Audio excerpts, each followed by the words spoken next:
అన్ని కులాల్లోనూ పేదలున్నారని ఎవరికి అన్యాయం జరగకుండా కాపులకు రిజర్వేషన్ కల్పిస్తామన్నారు ఏపీ సీఎం చంద్రబాబు. ఏలూరులో కాపు రుణ మేళాలో పాల్గొన్నారు చంద్రబాబు. వచ్చే ఏడాది నుంచి కాపు విద్యార్థులకు స్కాలర్షిప్లు ఇస్తామన్నారు. మంజునాథ కమిటీ నివేదిక రాగానే తగిన చర్యలు తీసుకుంటామన్నారు చంద్రబాబు.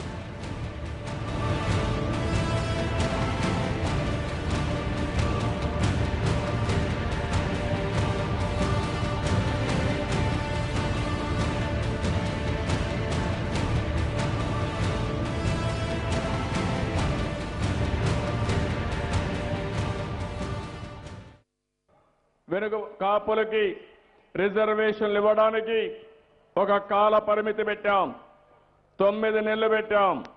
అది కూడా కేబినెట్ డెసిషన్ తీసుకున్న రోజు నుంచి 9 నెలలు పెట్టి కమిషన్ వేసాం మంజునాథ్తో, మొన్నే జస్టిస్ గారితో, నిన్నే మీరు చూస్తే మెంబర్లు వేసాం. అదే మాదిరిగా వారికి గైడ్ లైన్స్ కూడా ఇష్యూ చేయడం జరిగింది. ఈరోజు వాళ్ళు కూర్చొని తొందరగా రిపోర్ట్ ఇస్తే ఆ రిపోర్ట్ ఏ విధంగా అమలు చేయాలో ఈ ప్రభుత్వం చిత్తశుద్ధితో అమలు చేసే బాధ్యత తీసుకుంటామని చెప్పి మరొక్కసారి మీ అందరికీ హామీ ఇస్తున్నాను. సమాజంలో రెండు మార్గాలు.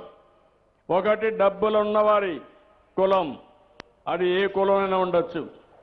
రెండోది పేదవారు. తెలుగుదేశం పార్టీ పేదవాళ్ళ పక్షాన ఉంటాం. ఒక కులంలో ఎక్కువ ఉంటారు, ఒక కులంలో తక్కువ ఉంటారు.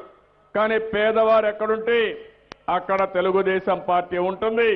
పేదరిక నిర్మూలన తెలుగుదేశం పార్టీ ఆశయం. ఇది సాధించే వరకు, ఆర్థిక అసమర్థత తగ్గించే వరకు